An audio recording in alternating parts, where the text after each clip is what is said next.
live. Hello, everybody, and welcome to episode 9 of Star Trekking with Nerdy Up North.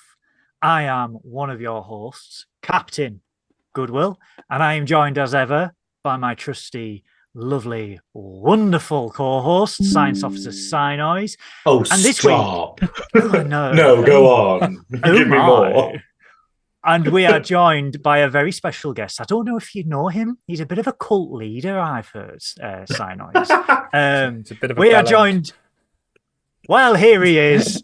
It's Red Shirt Paul. Paul, Yes. when are you going to die? Probably sooner than I should. Wow. So yes, I'll become a fan favorite and I'll die within 30 seconds. It's okay. I'll become that cult following there.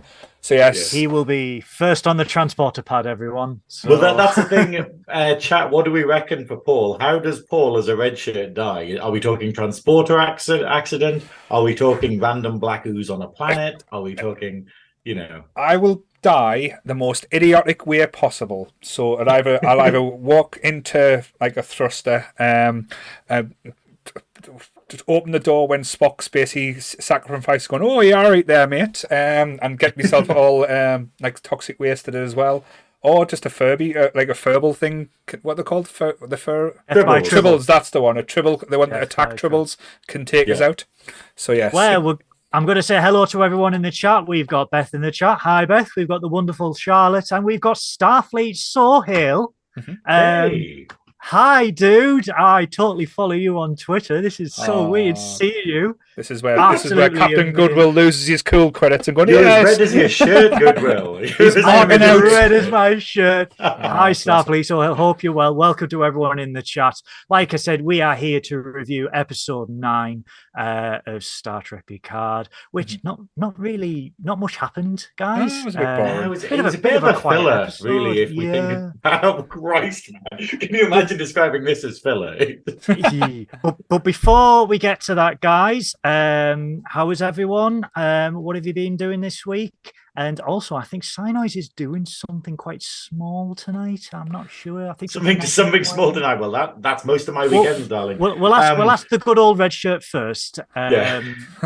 You How bastards. have you been, Paul? I'm not bad. Like, we covered after Nerdfest and the stress of that was, and like say how successful and well we did as a team handle that situation. Since though we've never been in that type of environment before, which I think everyone acted perfectly. Which again, I don't give the team much credit. I normally just give them shit. So yous all did me proud. Stop. Even me and Graeme in the crowd for the cosplay competition, saying the most inappropriate things and doing RuPaul Drag Race references, and to the horror of a lot of different parents and families, which is going to happen when you get us involved. But yes, but I just wanted to say as well, it is an absolute honour and a privilege to be part of Star Trekking with Nerdy Up North. I was going to say Nerdy Up North.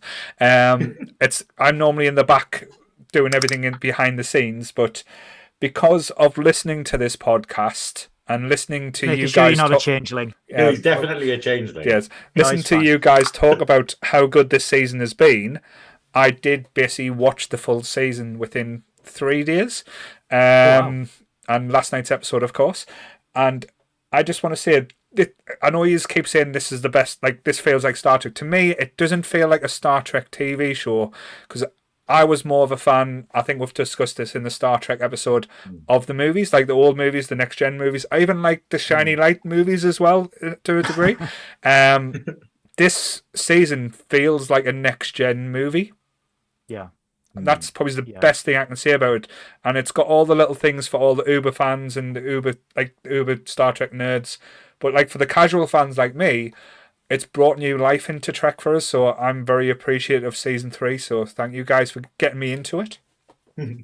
Oh no. The more the merrier. The more people that watch it, the more chances of spin-offs and Star Trek going from strength to strength. True, but we're not going to get the spin-off we want, are we, guys? Well, you never know. We'll get to that. If there's a rule in Star Trek, and we'll get to it when we get to that scene. But Science Officer Synoiz, you are doing something rather special for the next 24 hours, aren't you? I'm doing something crazy. I'm going to drop the first F-bomb of the chat. I'm doing something fucking crazy. We're basically immediately after this, like at 9 p.m. tonight, I am going on to Twitch to do a 24-hour gaming stream for charity to raise funds for St. Benedict's Hospice. Yeah, it's been a bit of an intense week, if I'm perfectly honest, and I don't want to bring the mood down because we're talking about wonderful Trek. But yeah, but basically a friend of mine took ill a couple of years ago and was given like months to live and survived. Basically, they were all like, what the fuck? And survived, continued on, but then it came back like last year. And yeah, so we decided to do this stream just to kind of raise money for the hospice. But then this week, like on Tuesday, in fact, we got the news that she'd passed away. So it's a crazy one. Like, it's been a roller coaster week for me because I just find myself crying like randomly doing stuff. But it's like, so it's keeping busy and trying to do what you can. And I think in these situations, it's very easy to feel totally powerless because there's nothing you can do about it. So if I can do a crazy gaming stream and, you know, keep myself awake, myself and my mate Ian, who will be here, awake, then hopefully we can raise some money and that will be helping the next people who need to use the service. So yeah, so we'll be doing that. That's amazing, and I love that as well because it's never a nice thing. And like, say, I know this probably doesn't seem like an empty. I hope it doesn't seem like an empty gesture, but we are here for you as always. And like anyone goes through the bad things, bad times, even the best of times. I've noticed through the community as a whole, we do try and support and be with you. And like I say, hopefully a few nerds will pop in.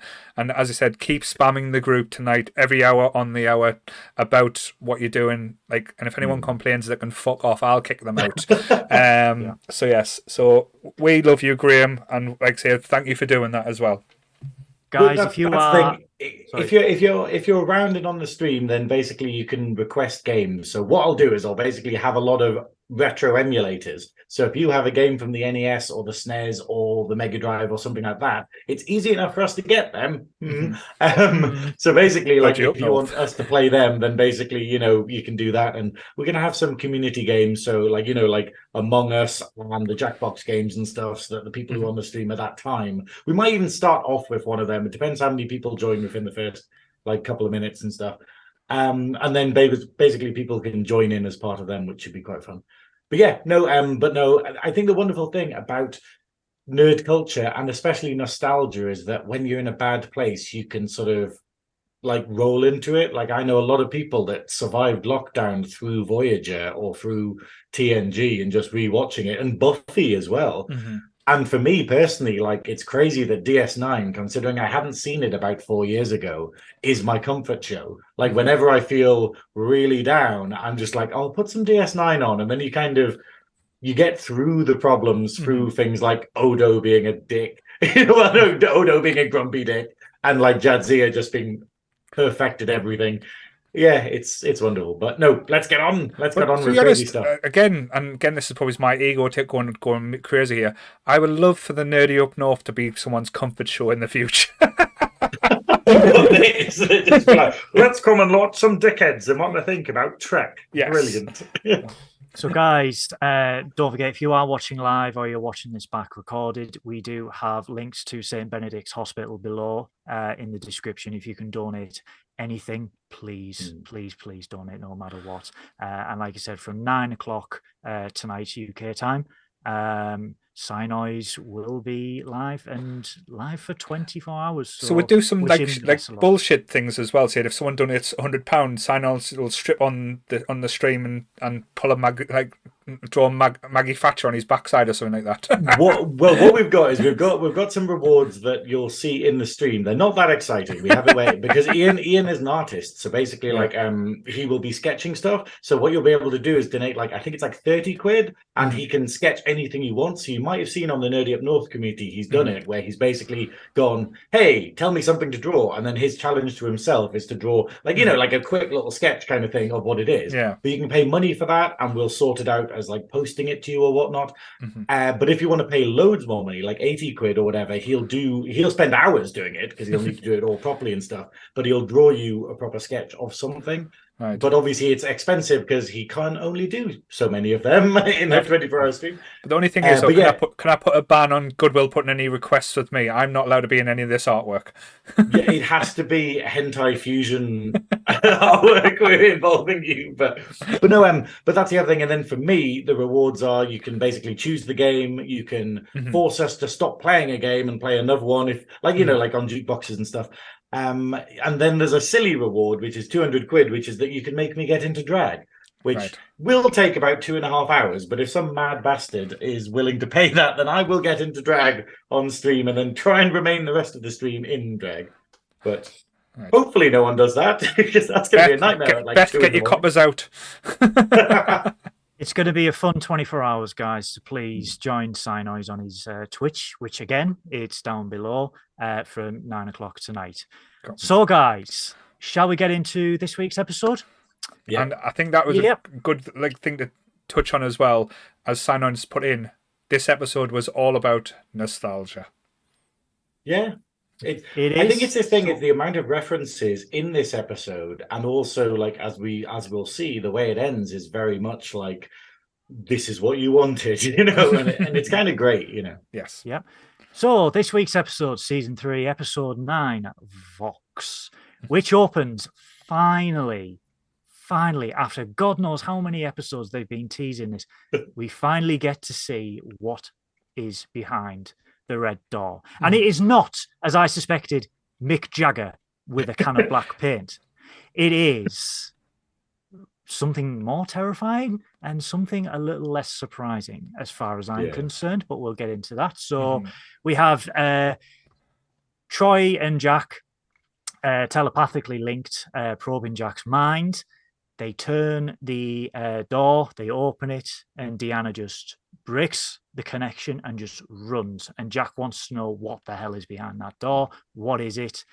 She runs to sickbay. She sees Crusher and Picard. And we get to finally see it's the Borg. Now, I'm going to openly admit, here and now, yeah, I do concede Paul was right. And a lot of other people were right. It's not the Para-8s. It's not Keiko O'Brien. It's the goddamn Borg. Yeah. I mean, let's not, I think the biggest question raised in this episode is, why are the Borg working for Keiko O'Brien? I mean, of course. Yeah, absolutely. Yeah, I mean, that hopefully we'll find out in episode 10, why they're doing this for her. But, Yeah, absolutely. Also, hello, Nita in the chat from Spectrum Sanctorum. Hope you're well. Thank you very much for dropping by. But yeah, Paul, you were saying. I loved the starting of this episode. Because, as you said, the build up to the Red Door has been dragged out throughout the season. We knew it was going to be. From this first episode, you knew that was going to be either the last episode or the episode before the penultimate. And the way they did it, and I thought, say the actress who plays Troy handled the situation with so much poison. Say it helped build, and and the way she was talking to Jack, and the way Jack was getting more amped up, and the more that were going on, in my head, I'd thought this is going to be the Borg. This has to be the Borg. This can only be the Borg. Just with because of the way they were talking about the vines, the connections, everything just made sense. It wouldn't have made sense, and especially with this being the end of Picard and end of the ultimate Picard villain. I know when we had the discussion, you're like, no, they've done the Borg before. They can't touch the Borg again. I went, you can't finish Picard's story without having him against the ultimate, the guy, the thing that basically beat him. Yeah, I think what Goodwill was saying before, when he said terrymatalas was saying nothing is put in this by accident, everything is connected to something. And obviously we very much had by the way, people watching, this is Locutus, this is what happened there. And it's the idea of going, okay, I guess that needed a payoff at some point. Well, like I said last week, in last week's episode, when we were discussing some of the quotes that were used, with Vatican Jack going on about the voices and how he's always been alone and yearned for a collective, and then how 7 of 9 stayed onto the bridge when everyone else went into the observation lounge, and Vatican was like, how fitting it is for you to remain. So there has been hints, but I was always hoping, because like I said, we've had the Borg twice in both season 1 and 2. Mhm. Now, obviously, season 2 they were different Borg, which is sort of like, okay, that's fine. So I feel that there was a bit of a, yeah, it's the Borg again, but I think the payoff for it does it is justified at the end, by the end of this episode, which is okay. I'm fine. I'm on top of it. Just go to the chat here. Nita agreed. Bringing the Borg now doesn't make sense because they started off with changelings with one episode left. It's not enough time to resolve the changeling involvement. Yeah, I sort of got that feeling in this episode with the lack of changelings as well. So hopefully they may pay it off next week. I agree. I think it needs payoff for the changelings, because the fact is, I'm as excited to find out why they're doing this. Like, what payoff? Is it just revenge? Is it actually, have the Borg offered them something? I think we'll find it out, but I would be very annoyed if they just went, oh, they were just a plot device. Oh, we just needed a villain, so we just picked one out, kind of thing. Can I suggest? Because I had a theory when I watched it and thought it back, because they were very careful with the words they used, like leading up to the Borg as well, having the Borg involved. I know we'll probably talk about it as described the episode, because it was all about evolution and genetics, and that was the thing when they went into the changelings. They were talking about genetically modifying the changelings and how like they had evolved as well. What happens if that's why both of these beings or these villains have evolved together or used each other to evolve, to learn to these new tricks that we are finding now, and that's the connection there. It's all about evolution.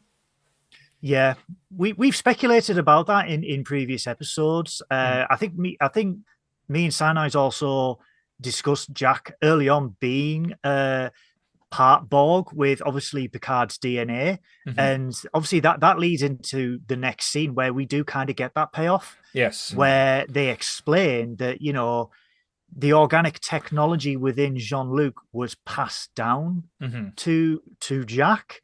Yeah. So it's sort of like, I can sort of get that. If they missed things 35 years ago when he was assimilated, yes, it would make sense. But we do get into that later on when they go into more detail about the DNA. Because the second scene is obviously Troy is telling Picard and Crusher that it's the Borg, and that you can the acting on Patrick Stewart is faultless throughout this episode, but specifically these first few scenes where he is told that because of him, Jack is more or less cursed with the Borg. He is passed on, that side of him. And as they are talking, Deanna Troi, again, Marina Sirtis, the acting again is brilliant, because Deanna Troi goes, well, hold on, yes, you need to speak to Jack, but there are protocols, because Jack is now a major threat to not only the ship, but the entire Federation, because he is a weapon. He is linked to the Borg. So Picard goes to Jack's quarters, breaks the news to Jack that what is wrong with you is essentially, I have passed to you Borg technology, organic technology, and this is why you can hear them. This is why you don't feel normal. And I must say, Ed Spieler's acting in this scene is absolutely top notch. To see a man come to terms with who he is, break down from that, and then, excuse the pun, adapt to it. Yeah. Throughout this scene, absolutely bloody brilliant acting. I think it's phenomenal. Like, it's really interesting how they've done everything in this one. Like, I love how Paul was going like, oh, Troy is such a good counselor and so sort of like understanding and with him. And then she opens the door and she's like, no, fuck this. It just has the proper like, fuck, and then runs off. And I like the idea of we don't actually get to see her say to Picard and Crusher, oh, it's the Borg. So she probably just runs in and she's like, it's the fucking Borg. And they're like, oh, God. And then it immediately cuts to the next scene. Like, no preamble. But I think that the acting is top notch in this because of the seriousness of the situation. And what Nita's pointed out in the chat is that, like, how horrendous it is to basically just be like, oh yeah, you didn't have that aromatic syndrome. I know you didn't have aromatic syndrome. Aromatic syndrome, death by potpourri, guys. That's it. But you died anyways. That's great. But I think it's really interesting though, like the idea of, do you reckon this was the Borg's plan all along, or do you reckon this is accidental? Because it's terrifying to think that anyone in the Trek universe that has been assimilated, like considering in season 1 we're talking about people being unassimilated. Yeah. Are they still actually affected by this? Is this something that will exist in all children of anyone who's ever been Borg, you know? I did want to bring this up because let's take a moment to bring up that more than Picard have been assimilated and then disassimilated or regained or reacclaimed back. If you look at Voyager, B'Elanna at Taurus was assimilated, was reclaimed, and then gave birth. To be fair, all of them were assimilated. There was that random episode where they all got assimilated and then just went, oh, well, just did that. But does that mean that Tom and B'Elanna's kid has this same thing? You know, if you look at it, you know, was this technology there with the Borg? Did they do it to everyone? Why would they do it? I think the thing is, though, I think that opens up too many plot holes in the regards of why did they go so hard for Jack Crusher if they could just get anyone who's been unassimilated. So it must have been like, and it makes it a bit weird where you just go, oh, this was just a really long game that they knew that Locutus would get unassimilated or whatnot. Yeah, because that feels a bit weird. I don't think the Borg think that many steps ahead. To be fair, though, that would be like the Borg thinking that they would fail. Because the Borg always one-minded that they would never be defeated, or they are the perfect race or the perfect being. So why would they have the mindset that someone would be unassimilated? That to me doesn't sound Borg-esque. So it could be like, say, a completely situation where they're trying to change human DNA, and this is just a side effect of what kind of happened. And I would accept that, to be fair. Yeah, potentially, because in this scene we see that, like I said, Jack adapts to the situation and then makes a decision because Picard says, you know, we need to take you somewhere safe. We're going to take you to Kessler on Vulcan, where Jack just goes, that's not an institution, that's a prison where they'll mind meld and they'll bottomize the Borg out of me. And Jack takes essentially his destiny into his own hands. We find that the security posted outside. And he realizes, you know, this was never, you know, it was never going to go his way. So he takes control of the security guards and says, I'm going to find her. I'm going to find her. And then when I get close to her, I'm going to show her who I really am. And Crusher begs him not to go. But he essentially, they don't have a choice. He's got control. He can take control of whoever he wants. He boards the shuttle, turns off the transponder, goes. Goes off like a petulant little child. Yeah. But we get this lovely scene between Picard and Crusher where he goes, he inherited the worst of me and the best of you. And Crusher, again, she goes, you know, I gave Wesley space and I lost him to it. And I kept Jack so close that I couldn't see what was in front of me. And it must be hard for Crusher to lose two sons. Yeah. No, that's it. Anita in the chat is agreeing that like Locutus was an exception, where this is like just a long game that the Borg have had. And I don't know, it doesn't sit well with me because it feels a bit like that wasn't the plan originally, we've just made it up now. But it's a cool plan. You know, if we accept it into canon, we're like, actually, what an amazing plan by the Borg. I would feel a bit like cheated Paul saying, if they did it that way. Knew they'd fail, you know. I would feel a bit cheated. That definitely wouldn't feel very Borg-esque if like I said, it would be like, because fair enough if some part of the Borg is still got like humanity side, but from what we've seen previously, none has been the case. It's always been like that infallibleness. It's like if the program to fail, they would never have got to where they were. I mean, Yeah. have we had a situation where we've had plans inside plans with the Borg before?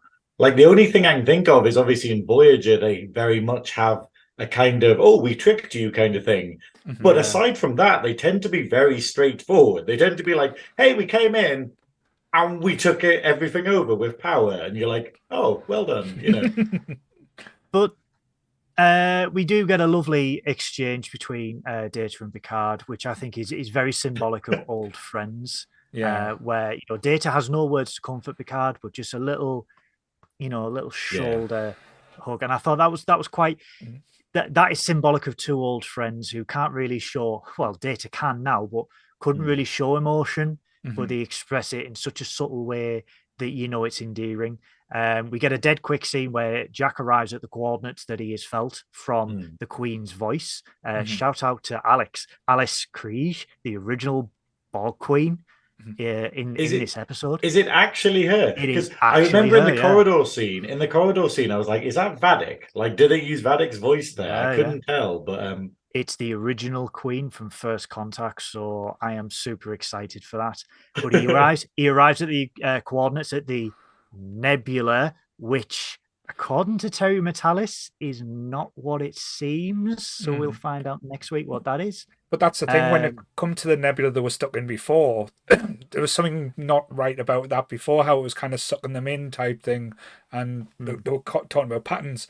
But again, to harp back to what Goodwill said and what Graeme said, everything's there for a reason. So yeah, exactly. And terrymatalas has teased that where when Jack warps into the scene, and then there's a transwarp conduit detected, and we see that huge Borg vessel, that the nebula is not what it seems, and it's not really a nebula. So we might find out next week what all that is. But then we go back to LaForge, who was called Picard down, and then they find out that when they've analyzed Picard, there was a new, like, the reason why Vadik stole Picard's body and took the part of the brain with the aromatic syndrome, aromatic syndrome, sorry. Yeah, aromatic syndrome. It doesn't work. You can't say aromatic and put crispy duck afterwards, so it doesn't work.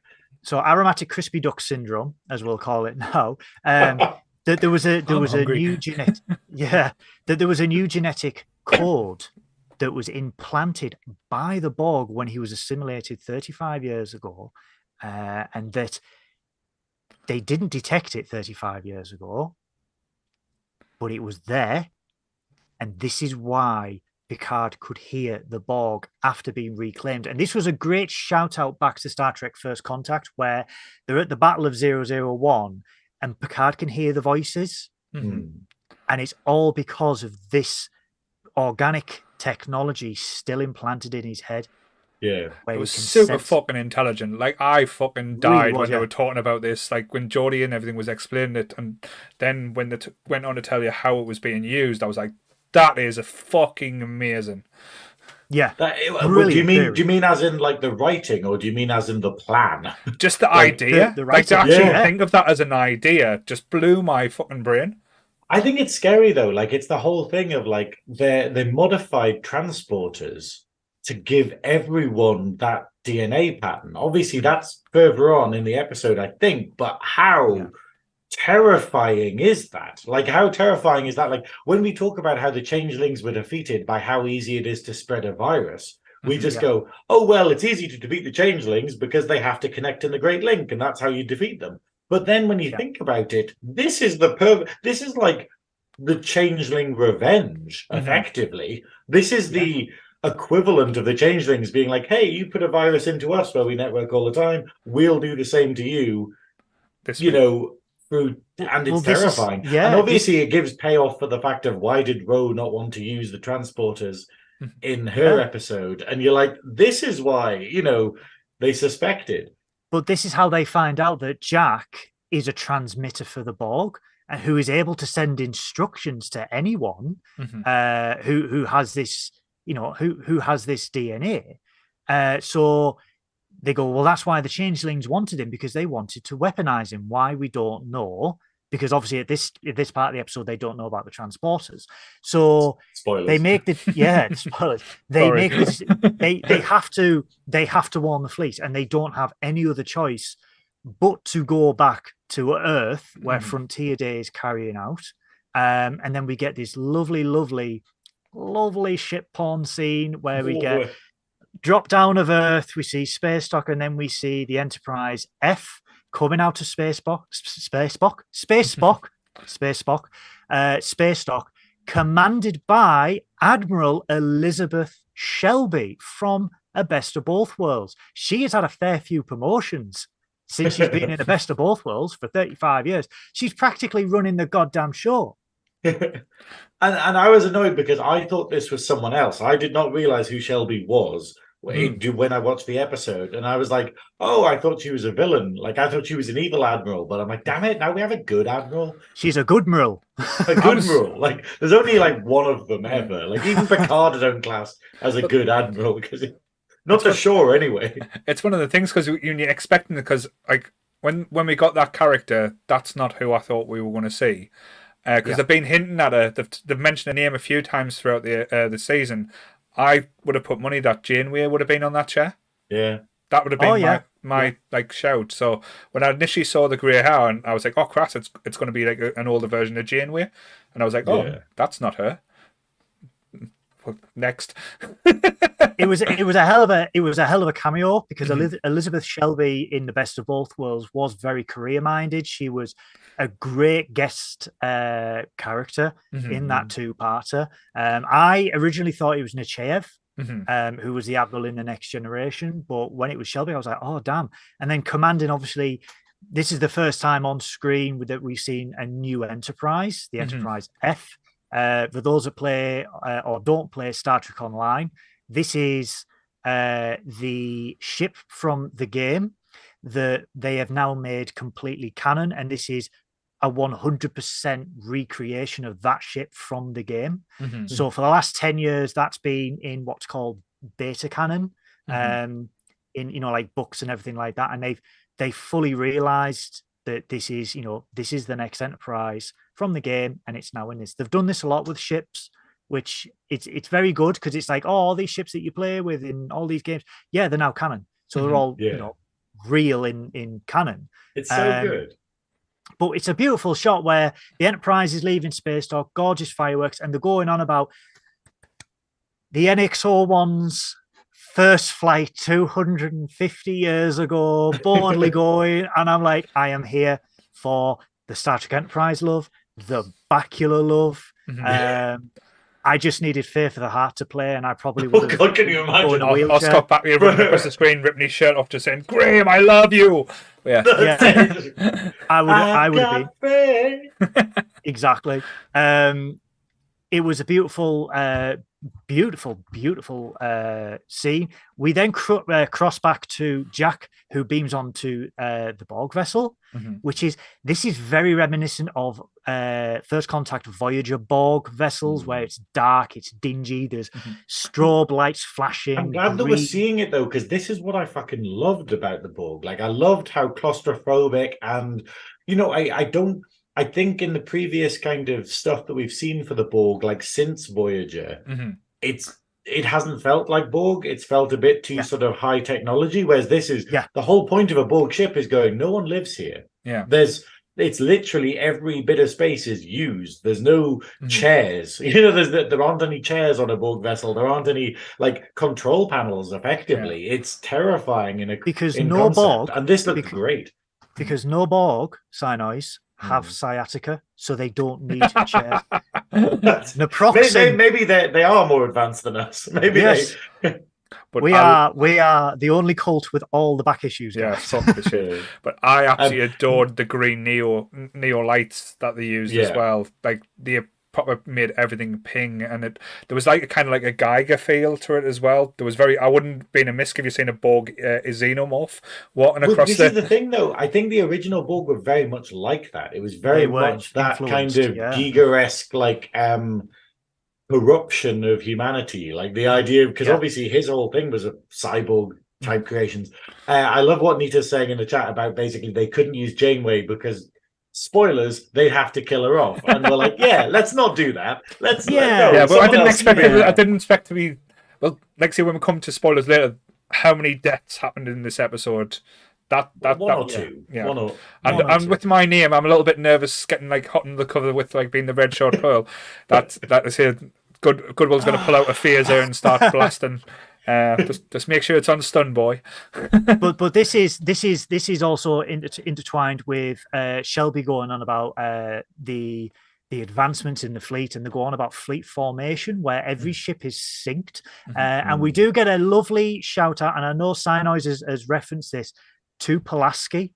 Yes, I wrote this down. USS Pulaski. Yeah, the greatest doctor in Next Gen. The greatest, yeah. Well, she's up there with Miles O'Brien, as far as I'm concerned, with being one of the greatest I think Starfleet it's what he's officers saying of all time. about her bedside manner was pretty much the equivalent of the social equivalent of a hammer, but or the Doctor from Voyager. But as a doctor, she was fantastic, and I love that they're giving her a bit of a nod. They're going like, look, you know, it's like in Star Wars, where like that post the other day, which was about Jar Jar Binks, and me coming to the realization of just going, I don't mind Jar Jar Binks as much now that the sequel trilogy exists. I can happily say Jar Jar isn't my least favorite thing about Star Wars. True. And then in this, I'm like going, there's got to be loads of people saying, wow, now that all these other things exist, Pulaski wasn't that bad, actually. You know? Well, that's the thing. Like, I never had any issues with Pulaski. Yeah, she was a bit crass, but I thought that's just who she is. She was the Shaw of her time. Yeah. They played it safe. They went, hey, maybe Crusher didn't go down as well as we expected. Let's just make a kind of copy of McCoy. That's kind of how Pulaski felt in certain ways, but I think she did a great job. And to be fair, though, I think any part of Trek, you need a bell end. You do. That's why we've got Admirals. Yes. Yeah. So we've had Jellicoe. Imagine if Jellicoe came back as well. Jellicoe is back in Prodigy, though. Jellicoe is there, and he is not a Badmiral, he's a Dickmiral. So he's there. But yeah, a nice shout out to the USS Pulaski. This scene and throughout the remainder of this episode, I get a lot of Battlestar Galactica vibes, the reimagined Battlestar Galactica, about ships being synced and ships being linked. And I'm like, this is never a good idea doing this. But we do get a lot of, speaking of ship names as well, we do get a lot of nods to a lot of people in this. And there is one that I will mention when we get to that scene that I think you're going to be surprised when I tell you who it is. But it's a hell of a great cameo. But we go back to Jack on the Borg. Back to Jack. The Borg cube, fuck off, big huge ship, as well. I think this whole thing, we're saying how it's not a nebula, it might not be a typical transport conduit. I think it's going to zoom out and it's just going to be Keiko's face, but it's made out of Borg ships. I think that's next episode. You know what? It's the evolution of the whales from Star Trek 4. It's the whales. It's the whales of Jack. It's the cetaceans, guys. But yeah, we get this lovely to and from with Jack and the original Borg Queen. And there was something quite seductive about it as well. There was something like sinister and sexy, I thought. But that's the Borg Queen, like literally. That is the Borg Queen, yeah. However, scene. That wasn't Alice Creed in the Borg makeup. The back of it was a body double. So she wasn't there in the episode. She was only voice. But she does confront Jack. Jack can't kill her. He cannot kill her. And Jack gets assimilated. And we get this lovely... And I love this because we finally get Alice's voice saying resistance is futile again. Ooh, I got chills. I really did get chills. She is a terrific actress and voice actress. I've got a theory. Oh, go on. So... Could it be bunnies? Could it be bunnies? Or maybe midgets? It's bunnies. But yeah, Puffy's episode in 2 weeks' time, guys. But yes, because they made a whole thing about Jack being assimilated. Yes. I think he's allowing himself to be assimilated to assimilate her. Ooh, very Voyager. But yeah, I think it's the idea of, spoilers for later in the episode, but I think the way that they'll get out of this situation is Jack. Yeah. I think it's the idea of it's all on Jack in a way. Yeah. And and I think that's probably going to be the case. But it's also the fact of, like, we're saying the Borg have this plan and they've had it in the works for a long time. I don't think they've considered all of the possibilities, because they've misjudged humanity quite a lot throughout the various seasons. No. So Synoiz, I have two things for you. Firstly, Nita says... Are you a Klingon? I'm clinging on for dear life. So Nita's asking why I'm hating on Keiko, and I'm like, we should. That's what I was going to ask, Yeah. So she also says, I think the transconduit will be something new that comes from what Janeway did by destroying the original one in Voyager. But yeah. They put a sign up saying no Janeways. And they're like, oh, damn, she can't use it now. Tell Nita about the Keiko theory. Oh, Nita, have we got time? This is the equivalent of your butt bugs, Nita. But I was listing like the greatest villains in all Trek, and obviously you just stuck like Keiko in there. Oh yes, literally. Speaking of, shall we get to the poll I did? The poll of last week's episode. What have we learned from the internet? Never put a silly option on a poll, because it will always win. So last week, guys, I did a poll on my Twitter. Who is the big bad in Star Trek Picard? Was it the Borg, the Pirates, Species 8472, or Keiko O'Brien? And with 14 votes and 36% of it was Keiko O'Brien. So if that's not canon, then I don't know what is, because goddamn. I mean, terrymatalas needs to get with the program, really. I mean, he really does. Yeah. Good God, he really does. I love the idea of just like over the course of this series, we've been joking on about the fact that the big bad will be revealed to be Keiko O'Brien. Just be Where's like, Miles O'Brien? Where's Miles? I'm bored, Miles. Again, I have said it for the last month. We would have resolved this within 3 episodes if Miles O'Brien was here, because he is the greatest Starfleet officer who ever lived. I mean, Data is kind of cool. Like in the last episode, Data retaking control of the ship and managing to fire Vadic into space. That was all cool and stuff, but I think O'Brien would have done it faster. 100%. Like faster than a positronic android. But no, but basically, Nita, the joke is obviously me just hating on Keiko O'Brien because of like the fact that they don't write her to have many good attributes in DS9. We'll just say, where it's like she's purely there to make other people's lives hell, not on the scale of what's her name, Kai Wynn, not on the scale of Wynn. But it's still funny to joke about it, because Wynn actually was a villain, but Keiko wasn't. But so we've been doing that throughout this series, and I'm just still playing along with it. To the fact that it's going to be a reveal at the end, be like, oh, by the way. Then he's going to have it. Then Graeme's going to have his Khan moment. Instead of saying Khan, he's going to shout Keiko, Keiko. Just a quick aside. My ex-girlfriend was called Kine Wynn, and I just thought, no wonder we broke up. You were one of the most Kine Wynn? Kine Wynn, yeah. I thought, no wonder you broke up, because you're one of the most evil Bajoran leaders. Did she call you my child during sex? No, but she did. I was going to ask if she go ask them out, but that was probably like say a different subject there. Wow. Okay. Well, moving on. Okay. On to things less terrifying. So we get the reveal. We get the reveal on the Titan that Picard's genetic code has been used and implemented within all the transporter systems within Starfleet. Can I give a shout out for this scene as well? Because Geordie LaFord, fuck me. I was nearly in tears. Like, this guy broke me, and like when the realization came through, and then when everything kicked off, wow, this was just probably the best acting. Again, I know we've had great acting in scenes. This was far better than anything we've had all season.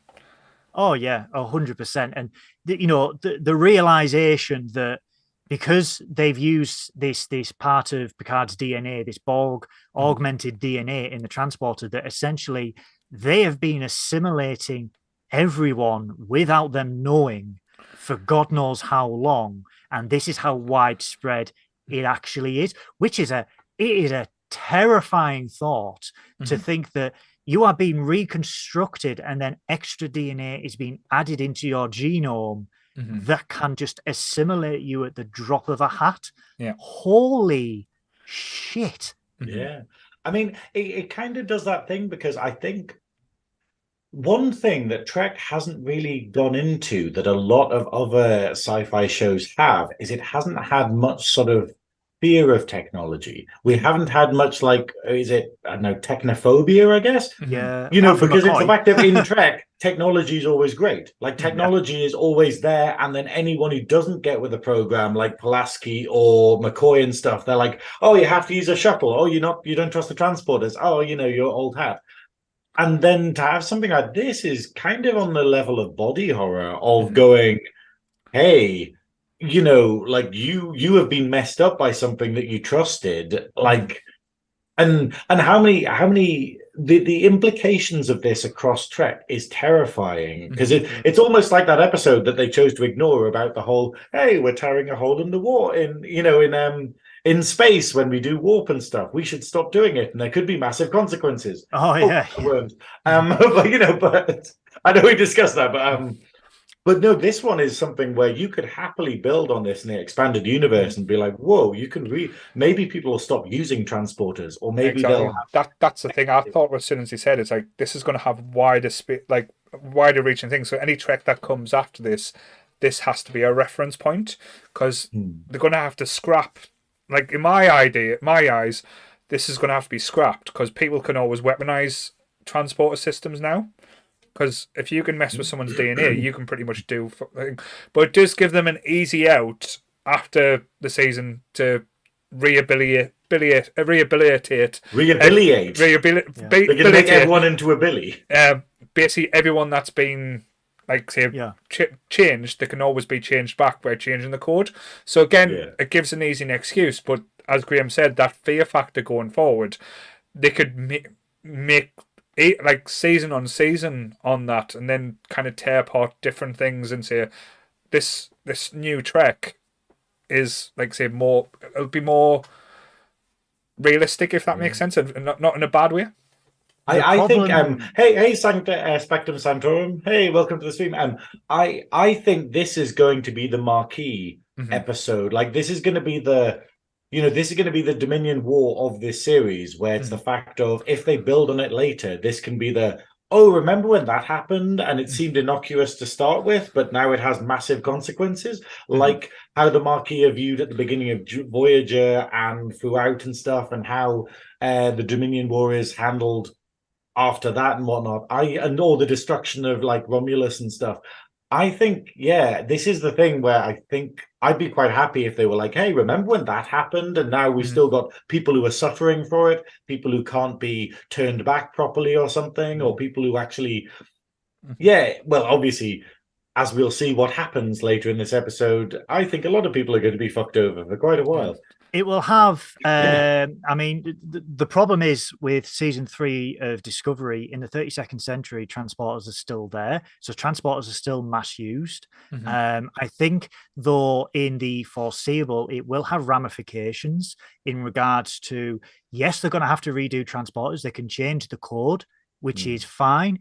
But what you have done is potentially created a generation of transporter phobias and people who are apprehensive about using the system. McCoy was right. That's all I'm going to say, because that dude hated. Hold on, that dude. Pulaski was right too. Pulaski was right, and they hated the transporters for a reason, and this is going to have serious ramifications. I just thought you used to make them seasick. To be fair, having your bits and stuff all jumbled up isn't going to make you, like, I'll definitely give you the shits, I tell you. To be fair, though, I kind of got a bit like, I'd be like that. I'd be very weird about transporters. But then again, the episode with bloody Barclay didn't help. Where he finds the things in transporter, and you're like, that's horrible. You know, in his office at Starfleet Communications, Reg is going, vindication! Finally, they believe me! Because and then he gets back to the sexy toy program, and you're like, Yeah, because this is the point of the episode. Sorry, Paul, what were you going to? I was going to say I'm just laughing at Nita because she just mentioned the bit that pissed me off. It's like, oh, only transporters over 30s are allowed because them are like are not affected. I was like, you bastards! You made me feel old, you cunts. Sorry. No, I'm happy being over 30. If that's. I'm very happy about being 35 right now, guys. That's all I'm going to say. But this is the scene where everything starts to go to shit. Yeah. This is where they warp over to space dock above Earth. The Titan which is linked, goes into fleet formation mode, Battlestar Galactica, anyone, and they, communications are going to get shut down. Put a comms out, emergency channel. And Picard speaks to Shelby, which all props to Shelby. She hears him out. She does hear him out, and he goes, listen, we're here, changelings have taken over, blah, blah, blah, blah, blah. And the communication gets cut. And it's like, oh, shit. And then you see the LCARS displays all start going green and signals being transmitted. And you think, oh, shit, they have activated Jack because Jack was the weapon. They've assimilated him. The comms go down. And then they realize, like we've just said there, the genetic code is only for people who, in humans, who haven't had their frontal cortex fully developed. So it's basically anyone under 25 or the equivalent age of that in their species will be assimilated, but everyone over won't be. But the bridge doesn't know that. And we see Lieutenant Matthew Mura, the half Bajoran. He starts to make. He's had it hard this bloody series. Really had it hard. Poor bastard Bridget. I hope they get a spin-off purely just to be like, yeah, this you've been through a lot, man. We see Mura. We then see Sidney LaForge, and then we go back down to the lab where Geordie's going, locate Alandra LaForge, and all you hear is the life signs of Alandra LaForge are not compatible with what's on record, and you're like, oh shit, and you just see the faces and you see them being assimilated. And that's when Geordie just basically blew my mind. Like I say, I didn't think we'll get that level because it's the fear of taking over the ship, but the realization that it's not just the ship and the crew, it's his daughters, and that's what just hit me harder than I was like, wow, that I didn't expect it to have as much weight because we've only had a season with these characters as well, but like they're very lovable. Like, especially the Geordie's daughters, they're amazing. Really well written. Like, that's the whole thing. And they have reason to be there. Like, I felt in this episode, like, I've loved her through this whole season, but it did have Raffi, where it felt like they didn't know what to do with Raffi. So she was just kind of like there in scenes. But it's the fact of how well the season's been written that we've very rarely felt that. And that the characters that we have had were like, yeah, you have a reason to be in this scene, and I appreciate you being in this and whatnot.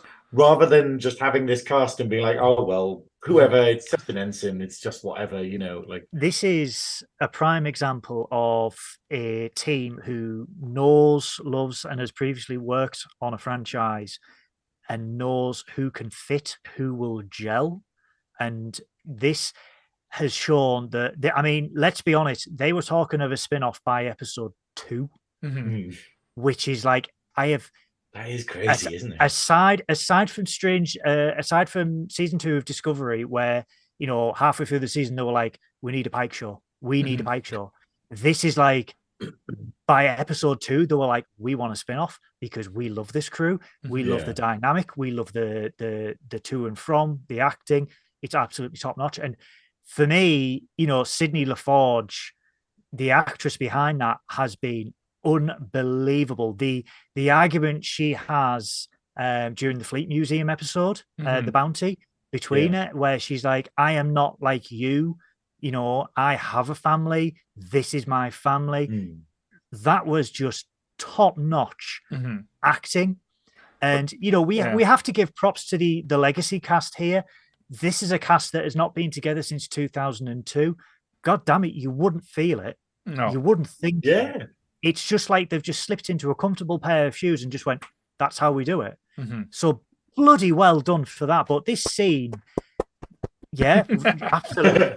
Well done. If you ever watch it, well done, sir. Well done.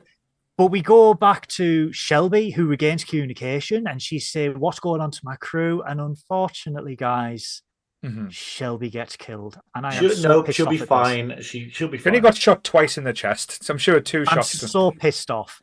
I mean, it Shelby. looked worse. It probably looked worse than it was. I mean, was maybe we'll just merely give a her a flesh mild wound. energy. Yeah. I can't pronounce it. Energy, and just be like, okay, well, she'll be fine. I hope against all hope that she has not succumbed like Rolaren, because I love Shelby as a character, and I do want to see more of her.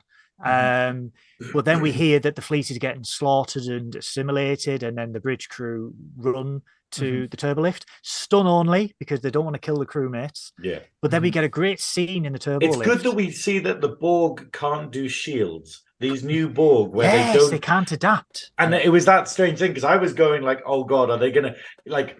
I like how the stakes go boop, boop, like, very quickly in this episode. And I was terrified that they would just get even worse, where they like they'll stun one of them and then they stun the next, and it's adapted. And you're like, oh, okay. But it looks like these are. I like the fact that the Borg are kind of going purely organic. Like they've maybe kind of gone like, hey, maybe the way to improve ourselves is not to be cyborgs, it's actually to be fully organic. And that's weird because that's like the next evolution of Borg. But that's why I think the changeling elements, I guess. That's where I think the changeling elements come into the thing, that they have helped that adaptation. But I think that would have been, as you said, wouldn't have made any sense at all if it done the Borg like force field, just simply because it's organic rather than like, how can you organic make a force field?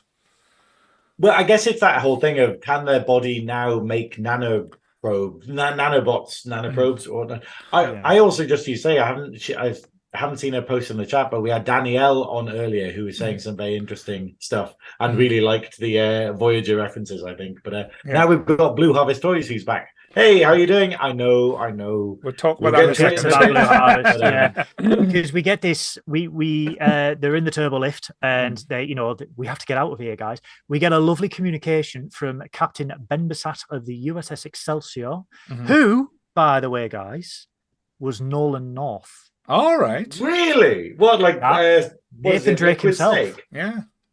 Liquid Snake. That's how they got the bridge back. I love the idea of like, that's what I'll say for Nolan North, even though Nolan North voiced everyone. Every person who's ever been in any anime is done by Nolan North. So Captain Benbasat of the Excelsior, Nolan North, he's managed to take control of his bridge, and he's reaching out to people to communicate, and holy shit, we see the master system display of the fleet isolating the Excelsior and just blowing it out of the stars. This little screen, although it was on screen for a second, there's so many nods to people in that. We've got the USS Okuda from Michael and Denise Okuda, who design all the computer displays for Star Trek. USS Drexler for Doug Drexler, of course. Wow, I did not see that one. And we get a load of other tributes as well. The USS Uhura. Oh, the USS Hikaru Sulu, and the USS Pulaski, the USS Kelly for DeForest Kelly. Yeah. Did you pause it and start writing these down? Yes, because that is the level of passion to which I show Star Trek. And did you lick the screen as well? I don't lick screens, and you just get licked. Folks, if you ever see me, don't lick me. Actually, at Nerdfest, did anyone attempt to lick you? No, because I was too busy being busy. So moving on, they go to deck 4. They open up the turbolift doors, and they're immediately shot at. So they're like, "Holy shit, deck 11!" And then Shaw realizes, well, hang on, there's a maintenance deck that no one goes to, and there's a shuttle there where we can just hightail it out of here. Oh yes, just before we go to that, Spectrum Sanctorum's also said, now a question for you, Captain Goodwill. Does that mean Elnor, who was on the Excelsior, is dead? Because Elnor from season 2 was posted to the Excelsior, so because he seems to be forgotten. He'll be fine. Like, it's that sort of thing. He'll be like a flesh wound. He'll be floating in space, bit of a flesh wound, Well, speaking of flesh wounds, we do get to the maintenance corridor where everyone reunites, and Shaw and Seven and Raffi carry out a firefight. to help everyone get to the shuttle, stages by stages, and we get this lovely exchange before anything happens of Geordie and Seven, Geordie and Data, sorry, because Geordie has a plan, and he goes, "I hope we've got enough fuel to get there." And Data goes, "How do you know we're gonna? How do you know there is not being destroyed?" He's like, "Can you have a little bit more positivity?" And Data just goes, "I hope we die quickly." I laughed out loud at this, and I love that in the chat they were like, "I love this scene as well. It's so good." Did anyone else get Crichton vibes? Beth's just like BRB getting my cereal, and you're like, "Oh yes, thanks for that, Beth." Did anyone get so you got Crichton vibes? I did get very much. I did get a Red Dwarf feel between the thing. It was like almost like a Lister and Crichton almost type of camaraderie type thing. I can't get my words out. Or when Rimmer goes, we need to go to red alert. Are you sure, sir? It does mean changing the ball. I got that. This new Data with the humorous side, very much Generations, especially when they're trying to hot drop and he just goes, "Oh shit." But we have to talk about it, and this is heartbreaking for me. Just a quick question before we do talk about it. Do you think it's a mistake? Do you think they've realised that they've fucked up? Yes, and I'll tell you why. What's this in regarding to? Shaw getting shot. Oh yeah. Who shot the Shaw? Sorry, I was reading the comments about Elnor, then Anita saying, "Oh yeah, terrymatalas said he's not on the Excelsior," because loads of other people were saying that. We're going like, "Oh god, does that mean Elnor's dead?" But Nolan North has been killed, so god damn you, Borg. Yeah. But this scene, this was heartbreaking for me, and it was heartbreaking for more than one reason, but specifically, as Shaw is dying, he goes, "It's not my ship anymore. You have the con 7 of 9." Yeah.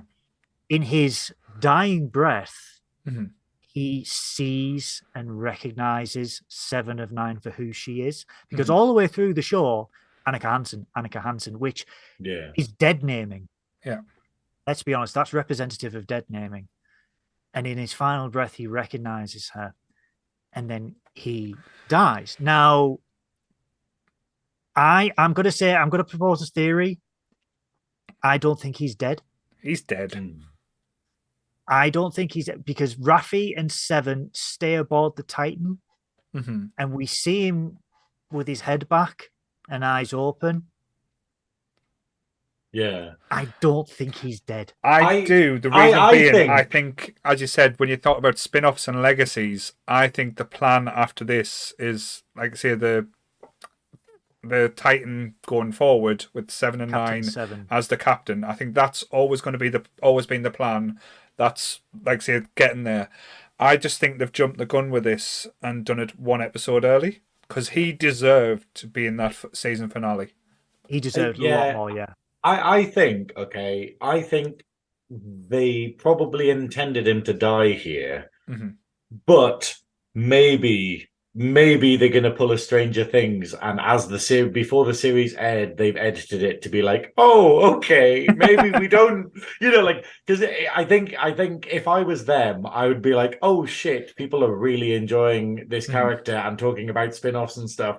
I would probably go back to the editors and just be like, "While we're here, let's maybe put a question mark here." Let's for a deep and I hope they do that. I from this episode, I would walk away thinking he was dead. Yeah. But I don't think anyone would blame anyone if they turned around and said, "Oh, he got survived last minute." I think with studio producers as well, they like money, and there's money to be made with Shaw. Shaw aspect, as you said, there's not many characters you can go from first episode, I want to step on his throat and watch him die, to basically saying one of my favorite things on TV, and that's really special to do. And again, I know there's got to be the risk factor, and there's got to be like showing anyone can die at any time, but it just felt like, oh, he deserved that little bit, because if you've built them that much and you want this moment where the passing of the torch to be special, that's a season finale type moment. This now, again, not to say it would be forgotten, it's just what happens next in the next episode Shaw's passing isn't going to be one of those moments where you'll go back to as a remember, if that makes sense. And that's the shame about it, because you never, as you said, a Stranger Things moment, you never go back, oh, this happened in the second from last episode of Stranger Things. You always go, oh, Max is in a coma because of the season finale. That's the type of thing where this kind of deserved it.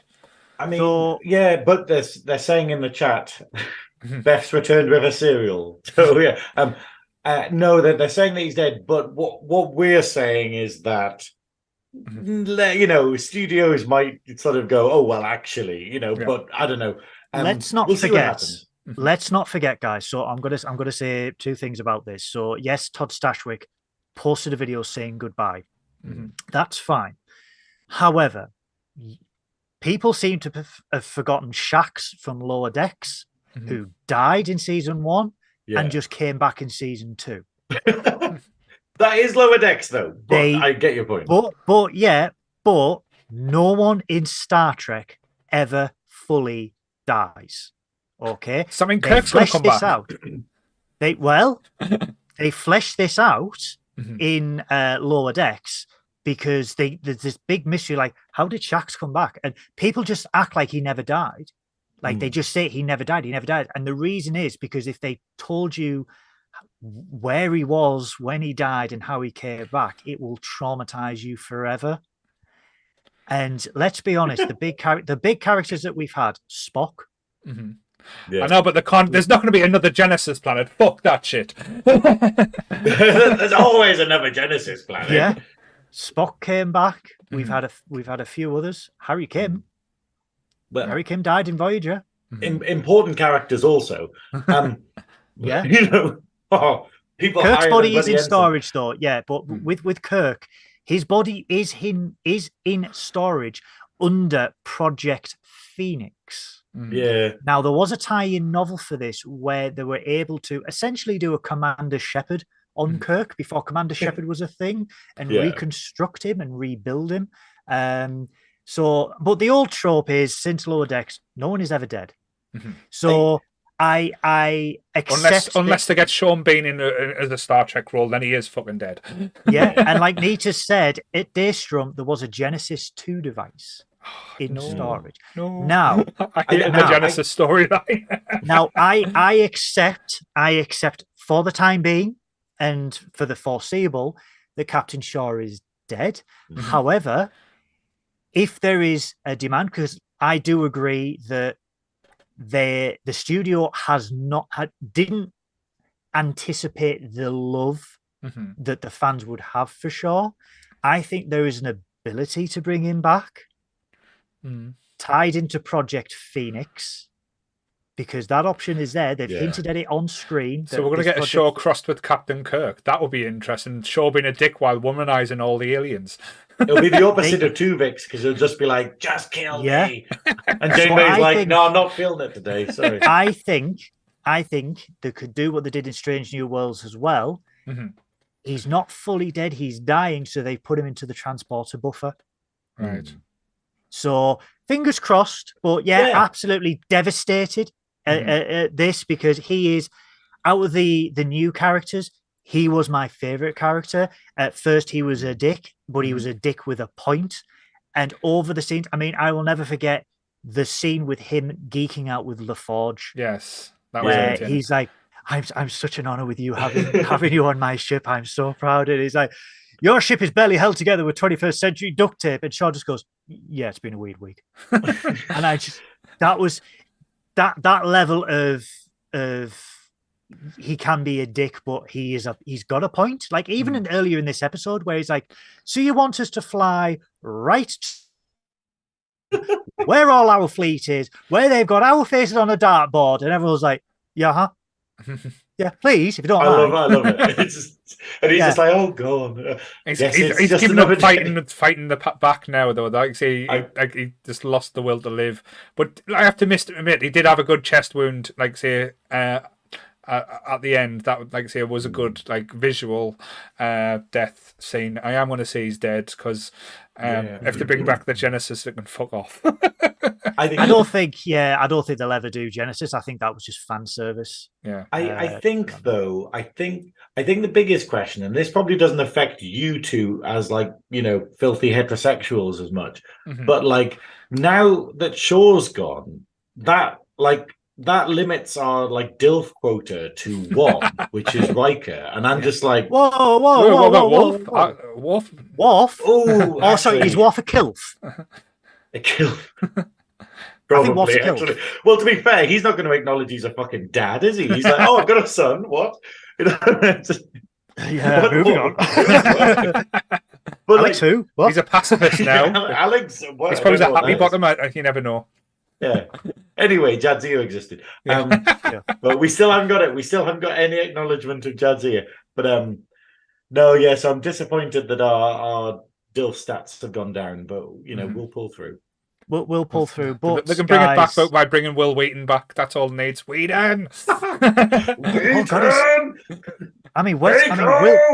Will Wheaton is 50 years old, and that's crazy, man. Terrifying as someone who saw him at 15 to be like, holy shit, dude, that's 50 years.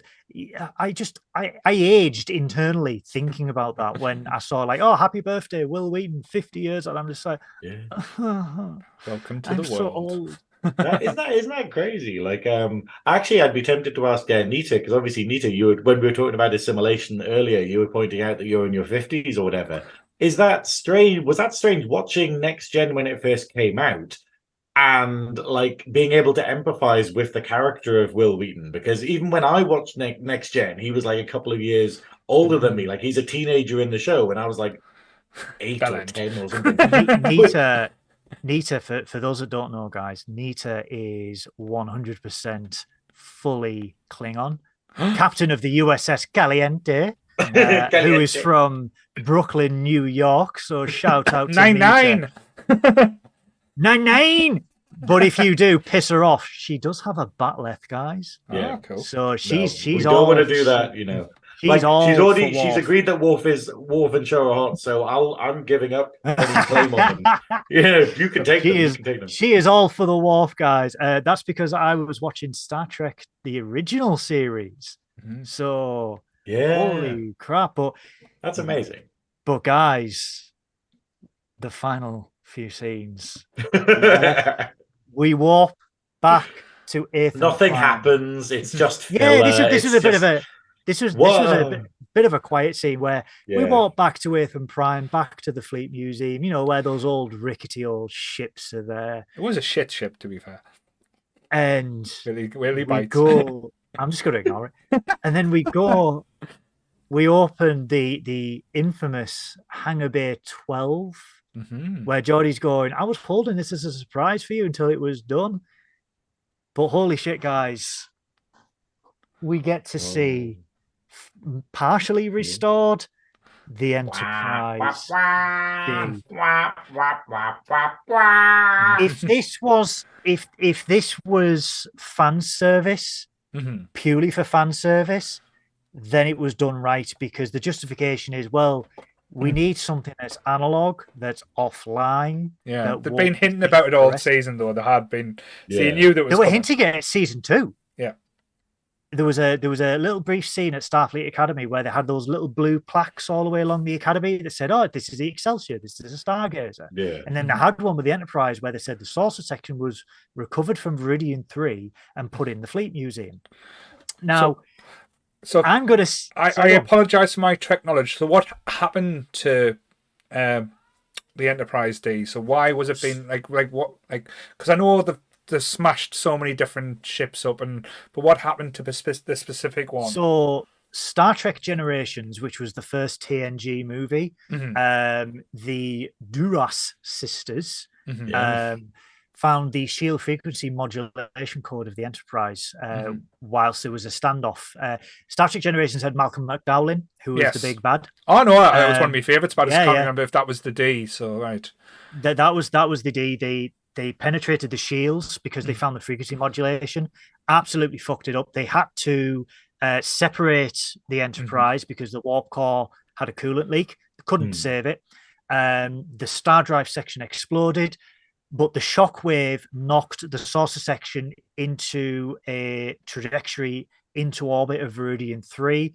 Like Shaw said, they hot dropped the saucer section onto Viridian 3. And they crash landed. So the Enterprise couldn't be salvageable. However, like Geordie says, which was, again, I really appreciate that they're bringing in beta canon from novels and stuff like that, where they're saying, well, the Enterprise was on Viridian 3, and Viridian 4 was a pre-warp industrial civilization. So because of the Prime Directive, they went, well, holy shit, guys, if this civilization gets to this planet, they're going to see an alien ship crash landed. So because of the Prime Directive, they retrieved the saucer section, and then it was placed in the Fleet Museum. So that's why the Enterprise is there. Now I've got to have to, as a man who is restoring an old car, I got strong vibes with Geordie, whereas like this has took me 20 years to restore. There's restoring a car and there's restoring this. Yes, fucking huge shit. And he's like, yeah, but because a lot of people were like, well, all like half the shit was destroyed, and he's like, yeah, we use the USS Syracuse. The hull's a mess. The nacelles are not covered properly. Blah blah blah. And everyone's like, it's beautiful. And I'm like, Geordie, yeah, I feel your pain because people are like, I've got to restore a car. It's going to take this long, and it never does. Yeah. Never. It's been 5 years for me, and I am still not done. So 20 years for fuck off Galaxy class starship. Yeah, absolutely, because they've got to restore everything on this ship. But it also allows us to get a bit of background as to why he was bullying Sydney so much, because he's like, look, I need another pair of hands. Please don't be a pilot. I've got this 1,000 meter ship to fix. Can you please grab a paintbrush? I need more kids. But we also get a nice nod to the Enterprise E, because Geordie goes, well, we can't use the Enterprise E. And then they turn to Worf, who was the last captain of the E, and he's just like, that was not my fault. What the hell? What did Worf do to the Enterprise D? He wolfed it. That's what he did. He got his stink all over it, and this some kind of wild Klingon orgy. It must be so bad that they don't even bring up Deanna crashing the saucer section. Yeah, it's this idea of, okay, so it's going to be worse than that technically, Yeah, because when they go take a station, it's like, not you, Deanna, you sit here. You sit here. Data and Geordie will drive. Because last time you did it, you raised our insurance premiums. And Beverly's like, I'm the one who made her take the captain's exam. Damn it. Yeah, I know. But we get to the bridge. Yes, and that was beautiful. Goddamn. Oh, the music from Generations and then the Next Generation. Seeing this, I mean, this was painstakingly recreated by the team to like because obviously in the original series, money was a premium, so only certain displays were like animated and stuff, and a lot of it was cut plastic and glass and plastic. Yeah. This is what the Enterprise D should have been in the Next Generation. This is like everything is beautifully animated, detailed. It was very movie quality, like the finish and even the looks. You could even smell it. That's how beautiful it was. And now you could smell it. Yeah. But guys, let's give props to them for adequately lighting a starship. I genuinely love this. You know how they talk in movies where they're like, oh, that's where the budget went. This is the scene where the budget went in this. They probably had the heating on as well. They probably turned the heating on full. And they turned the actual light. They used the dimmer switch to be like, oh, let's turn it up. Full blast. And it looked fantastic. It's like, I had lovely carpets. It did have nice carpets. I love that nod. I love that nod. I genuinely never noticed until Picard mentions it in this one about the carpets. And I was like, I never realized that was a difference. But I love the fact that this was filmed in early 2022 and that the production crew predicted people would kick off over the lack of carpets a year later. Yeah. So made a nod to say, do you know the one thing I miss? the carpet. And I'm like, Yes. yeah. But it's if It would have been amazing if set, Jodie went, yes, the new carpets, take your shoes off. That's it. Imagine it ruined. I've heard that obviously after they wrapped season 3 of Picard, that they tore down the Titan sets and everything like that, but no one has said anything about the Enterprise D set. So I mean, this is just me being selfish because I'm going to LA where this is filmed. I am hoping and I am praying that there is going to be one studio at that lot where this is preserved for posterity. Yeah. So Just that make sure the carpet's glued down because Goodwill's come to steal him a stump. Well, the chair was stolen from the TNG set twice. Right. Really? So yeah. So Picard's got 2 in his I don't front know room. about that. Early on. Patrick Stewart's got 2 in his front room. I bet you.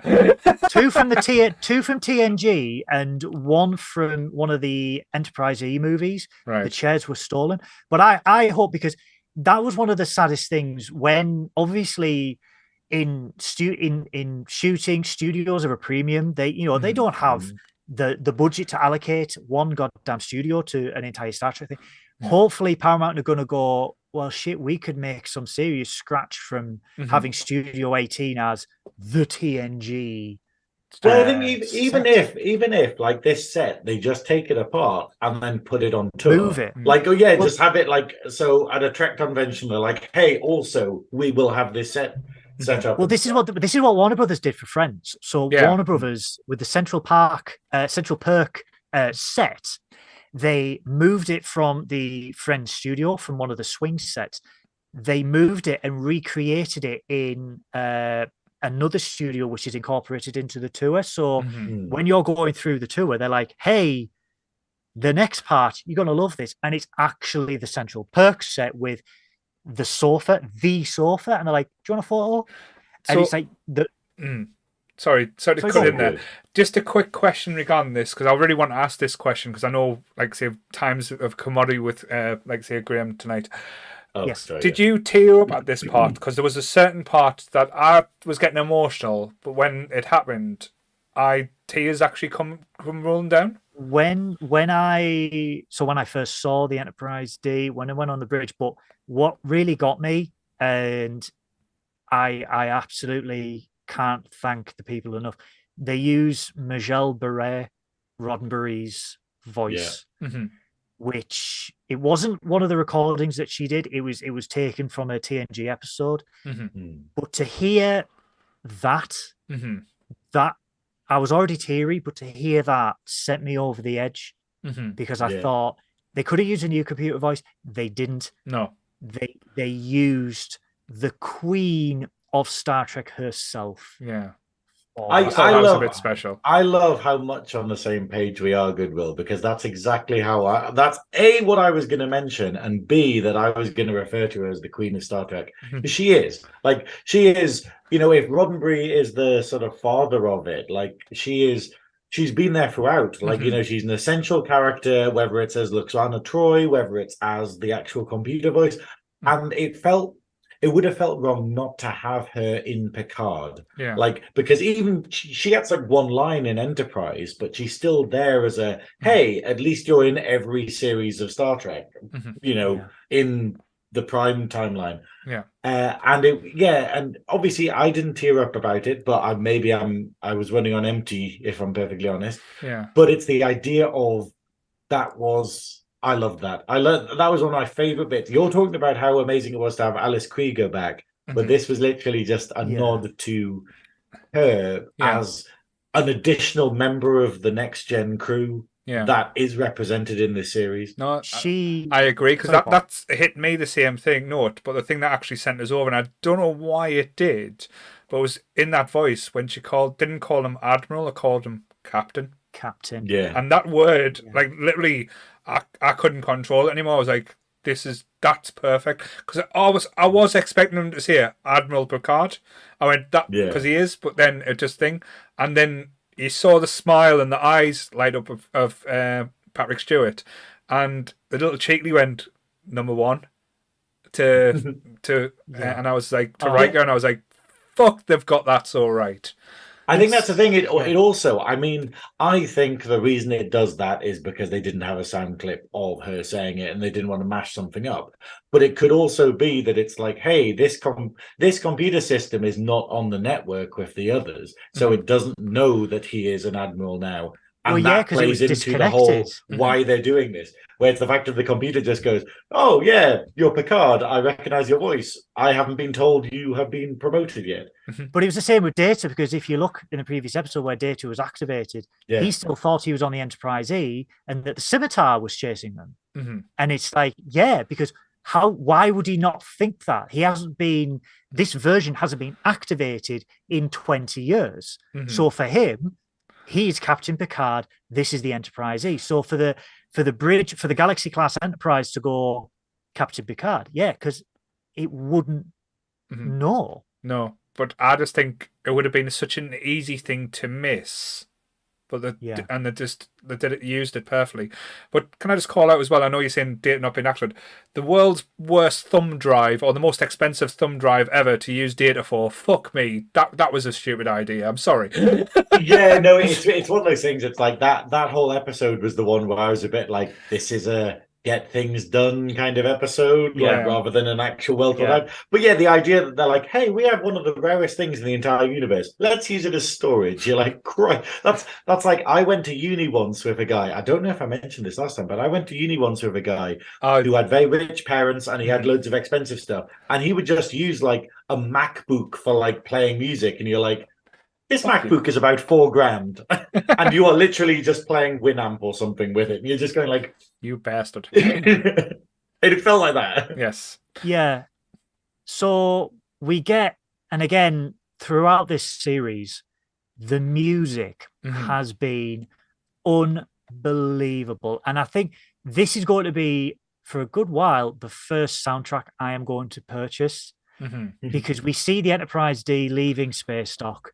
And the music, the TNG theme, the way that it is composed in this final scene as the ship warps out, I'm getting goosebumps right now just thinking about how good the music was and how it is big. Because we now know why the First Contact theme is played over the end credits, because of the Borg Queen. But the way that they've got original scores, like the score for the Titan and stuff like that. But the way they've also melded scores from Voyager, DS9, the original series, everything. And they've done it so fluidly and so organically.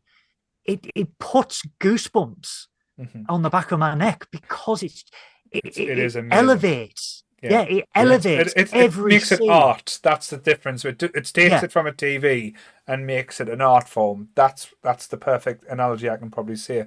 What I wanted to have a quick talk about before, because I know we'll run out of time with Graeme as well. I am very conscious of the time. There was a question I wanted after watching this as well, because I've got theories. I've been saying all along, theories or ideas how they are going to end this. And again, if I'm right, I'm not going to be sad. But how do you think that this is going to play out, like towards this now? Because everything's coming into place. There's going to be a few like mixed things or change rounds and stuff like that. But my idea of how this is going to end, it's going to be a face-off between Jack and Picard, father and son. Picard's going to sacrifice himself to show Jack is the humanity side, so that's when Jack will start assimilating the Borg, and that's the reverse round. That's how I think this is going to end, and that's why it's like the final season of Picard. To me, that is the only logical way this can really round up.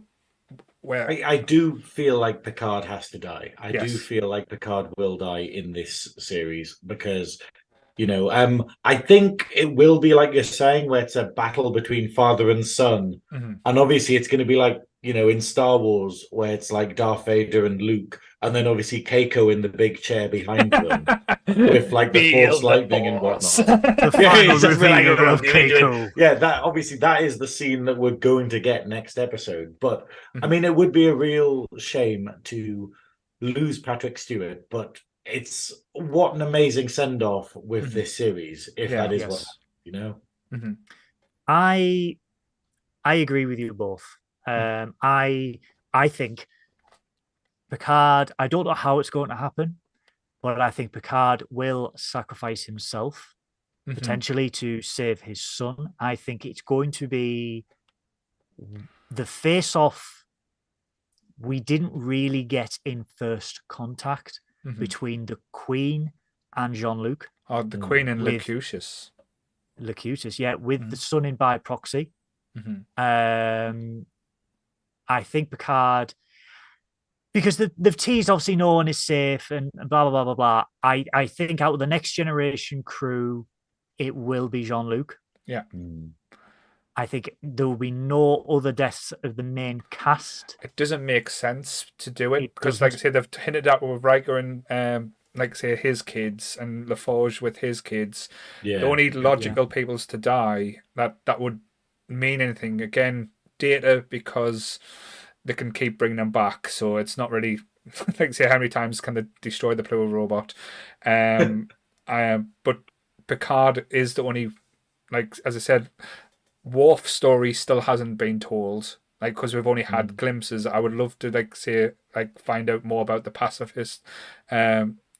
Raffi again, the worst pacifist ever. You know, but Raffi, I think Sneed. R.I.P. Sneed up there with the angles. But Raffi might go. I know it's not like a main cast like Next Gen, but that could be another sacrifice because she's kind of had her journey. And again, it's all about. I think this season, like being hidden away, is all about relationships between parents and the children. And you kind of had hers where she had to make the decision whether it was Starfleet or the kid, and she chose Starfleet. So that story's been told. So the only other thing to finish Raffi's journey is the Borg's taken over the planet where she was, and she needs to make the sacrifice to stop a kid from being assimilated as well. So again, that I'm just thinking outside the box, of thinking of like what could happen. This last 2 episodes is the Next Generation movie we all wanted. In fact, the whole series has been, and the whole series has been this. This has been the best Star Trek movie I've seen. Yeah, the general theme has been passing the torch to the next generation. The logical conclusion, as you've said, Paul, is Picard to die. My only concern with that is, yes, we've got things to wrap up with Worf, etc. What about Picard's girlfriend, who will be waiting for him in the little bistro? You mean poor little? See, I remember at the beginning of the series, and I called this, and I kind of like that the series is continuing the trope of basically being like, "Hello, here is a character who appears in one episode every series, and then we just forget they exist." Yeah, hello, and bye. We're not going to find out. I would actually be annoyed if they gave her any kind of conclusion. I like the idea that, like, oh yeah, the joke is that we just totally forget this character exists after episode 1. No, it'll probably be like the Batman Dark Knight ending, like it's just sitting in the cafe waiting for him to turn up, and Riker will just be there going, "Hi, Picard asked me to give you something. Come in the back with me." But yes, that's a reward we would all take. Like Nature's just said there. I hope that the last episode is more than an hour. Yeah, because I think you're going to need more than an hour to wrap things up. Yeah, to wrap things up. We do need to address Picard's girlfriend. Her name forgets me, and that is how sad this is, where she is such a good actor. Yeah. And I've forgotten the name of her character. It's one of them things, if they do the whole lost ending, though, where it's all a dream, they're all in purgatory, I'll go, fuck yous. Like, they have to stick the landing now. They've got everything out perfect. It feels a shame that season 3 has been so good, and season 1 and 2 had so many characters, so many potentially brilliant actors that were just misused. And it annoys me a little bit, because you just go, I would love Elnor to have a good arc and some good writing, but I don't care about him as a character at all, simply because he was just not used properly. The same as everyone in the first 2 seasons kind of thing. Like, it just feels a real a real shame, like a real Yeah. missed opportunity to have like these characters. So it's great that in this series we've got more on Raffi, and I've really, really enjoyed that and her character development. And with this, it's like it's a shame that they kind of went, "Hey, we've got you and we've given you a bit of development," but yeah, like you get the impression that she would have been a great character had it been a bigger show, had it been as in like if there were 25 episodes rather than 10. Definitely. But I think that's probably been the perfect roundup as well. And I am very jealous of you Americans getting to see the final episode at the Odeon. I think it's the IMAX. Oh, yeah. It's going to be. They've all sold out. Yeah. Within minutes, they sold out. Joe was telling me, he was like, I'm going to go. And then he just went, son of a bitch. And because it was like within minutes, it was gone. But that, for me, that is an IMAX experience. Yeah. Laris, thank you, Nita. It is there Laris. We go, Laris. Laris. This is, Terrymatalas has made no secret of it, that this is the next generation's last journey as a crew. But this is also setting up the next generation. So it's a closure and it is a beginning. Well, they've got the blueprint. That's the thing. The blueprint's there. Yeah. That, like say, they can't go far wrong. I know everyone will have the haters for some reason, but like when they keep saying about fan service and stuff like that, shows need that to keep the fans on board at times. If it's done right. Yes. Not 100%. Like if they ever made a Goonies series, they better get the fan service right, or I'm coming for the bastards. But yeah, so because I am very jealous, like you say, because I'll not probably be on the next episode when you do the final, because you have got some other guests coming. I don't know if you want to make announcements for that. We have the wonderful Joe from Spectrum Sanctorum joining us next week. It was wonderful the last time he was on. To summarize episode 10, because it's going to be emotional. Yes. It's going to be very emotional. I'll be in the chat. You will be in the chat. To summarize though, for this week's episode, it was an absolute belter. I wouldn't say perfect. No. There were bits of pacing issues that I had with it when, shortly after Shaw died, everything slowed down for the Enterprise D reveal, and I'm like, the felt a lot longer than it was. I think the whole the Jack running off thing I felt was a bit spotty. I felt it was literally like a minute, and he's like, "Oh God, I'm having a tantrum!" Oh, and then he flies off, and it was this idea of, I think maybe that could have been done better, but then again, and that's the thing with this episode, it was only like 40, 45, 48 minutes long, and you're like, you had an extra couple of minutes you could have put in there to better explain him running away, but I guess that's the thing. He did what he needed to do, that's how it happened, and it was done that way. But I think it was odd. My main complaint about this episode, because I really did love it. I really loved all the nods and the references, and I loved the reveal of the plan. I was like, oh, okay, that's terrifying. Yeah. But the only real criticism I have of it is that we knew it was the Borg. I would have wanted to have been surprised, and I just wasn't. I was like, oh, okay, cool, it's the Borg. Yeah, I wasn't disappointed that thing that I would have been. Not the wrong word. I'm quite happy that it was the Borg, because I think that's quite the fitting ending and the fitting villain for Picard's story. I think that makes sense to me. And again, I know I'm not as deep dive Star Trek fans as yourselves, but I do like the Trek. I like all the stars and stuff. But I think as a face-off, Picard. Saying there's never been a face-off like that story's never had a closure for me. So First Contact was great. I absolutely adore that movie, but again, it still didn't feel like a closing of the chapter. Where this now, and with the evolution of the Borg and the nuances that they've made, they can close the chapter now on the Picard and the Borg. Now I'm interested to see the next level Borg that we could, because as you said with the transport thing, these Borg could be fucking anywhere. Yeah. And the other interesting thing is, how the hell are they going to sum all of this up in one episode? Because this is going to have to end with something massive. Like, this might have to end with the Borg being annihilated, you know? Like, that's how big the stake is. And you're like, do we have 40 minutes to do this? You know, that's the scary thing. They'll bring Chris Pine in to go, hi.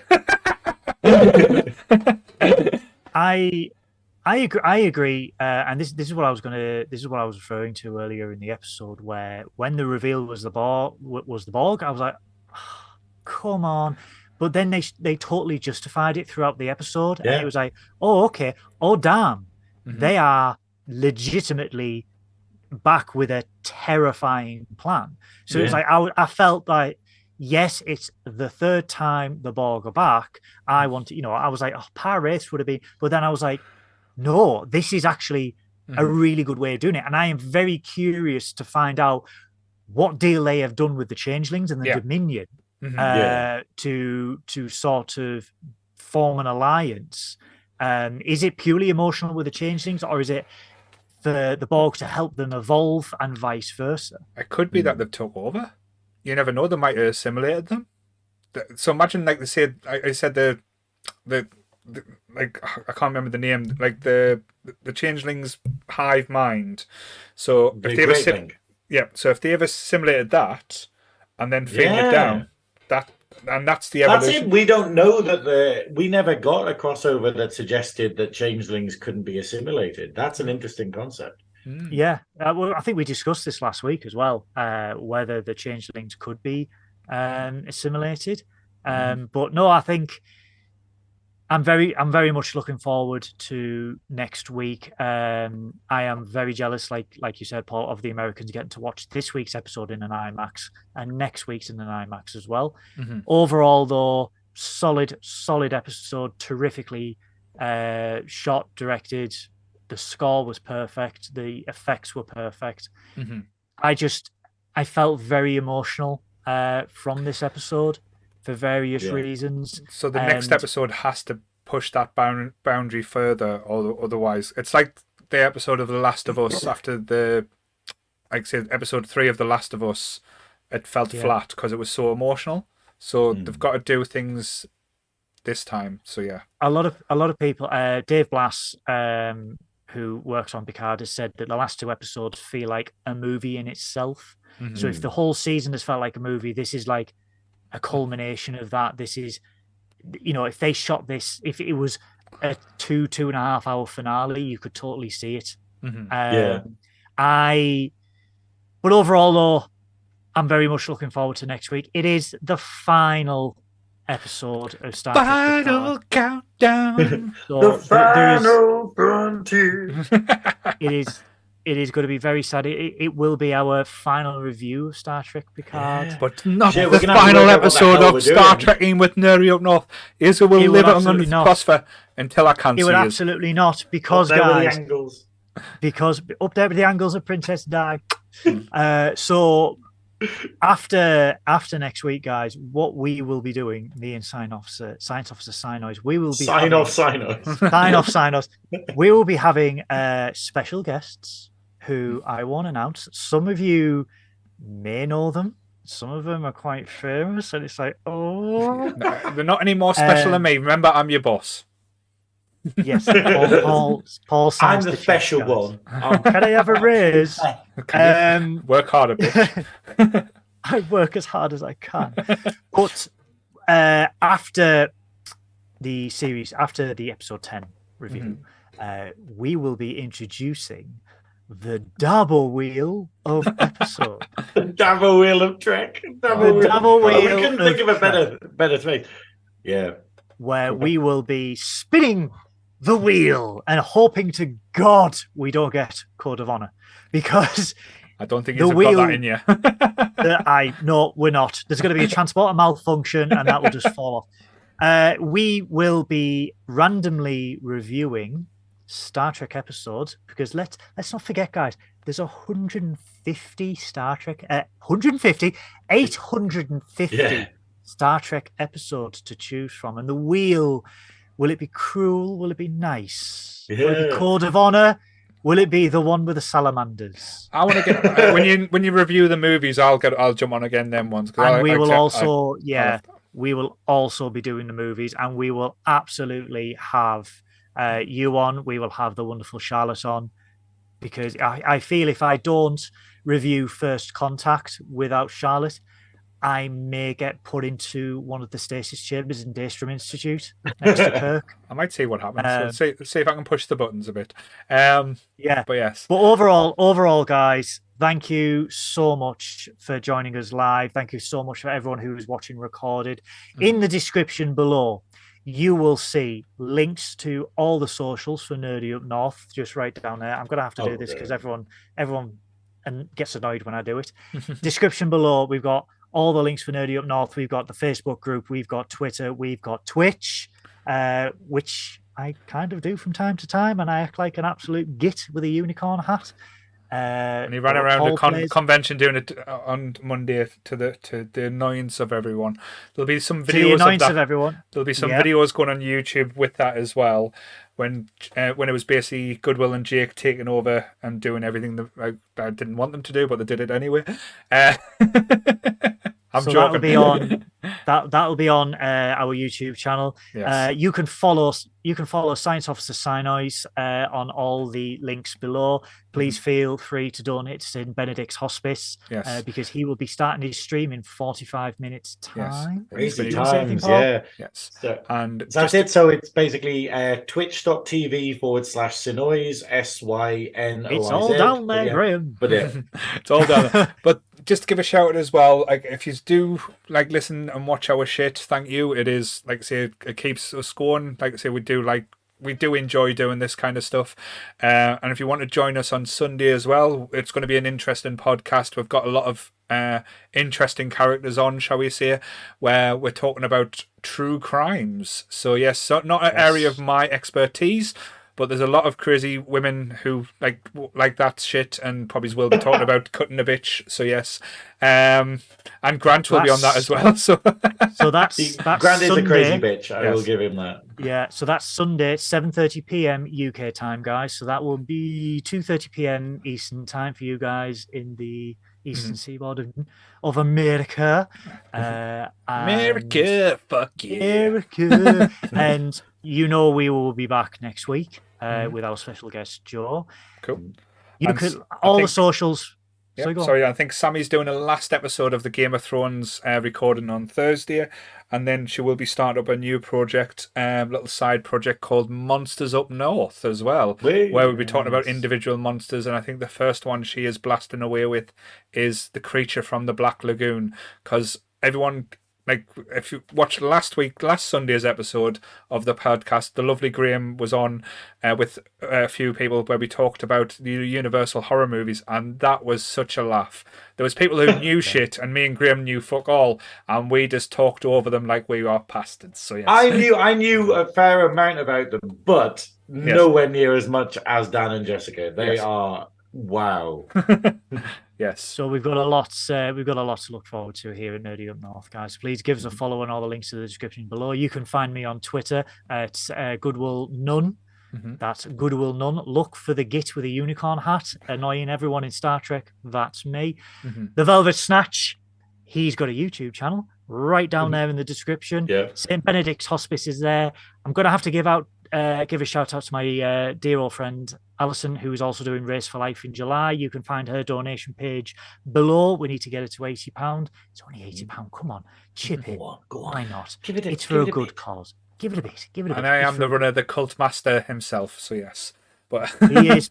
Please join us on the Nerdy Up North community on Facebook. The link is in the description below.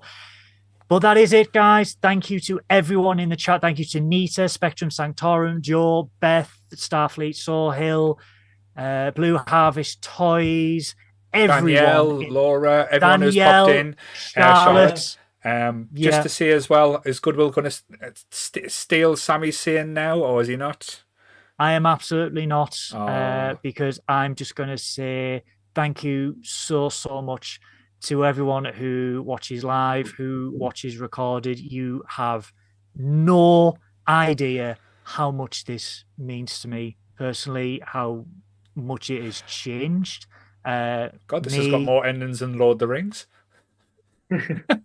And there goes my emotional thank you. Yeah, no, but that's it. Goodwill, carry on though. It's the fact of it's wonderful seeing you in your element with Yes. this.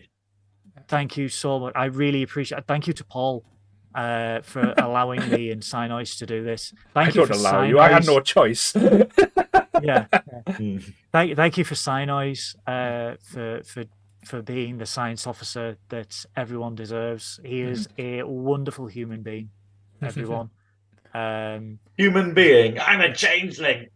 Human. Yes, Oh, no. I love you guys. Even though I pick on Goodwill as much, he's like a little brother, and and that's probably the best thing I'll ever say to him. So it's recorded now. It's live. It's up there. You little frosted tit bastard.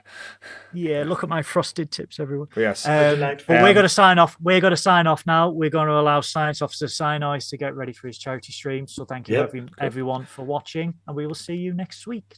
So, bye-bye. Same bat time, same bat channel. Stay nerdy, guys. Goodbye.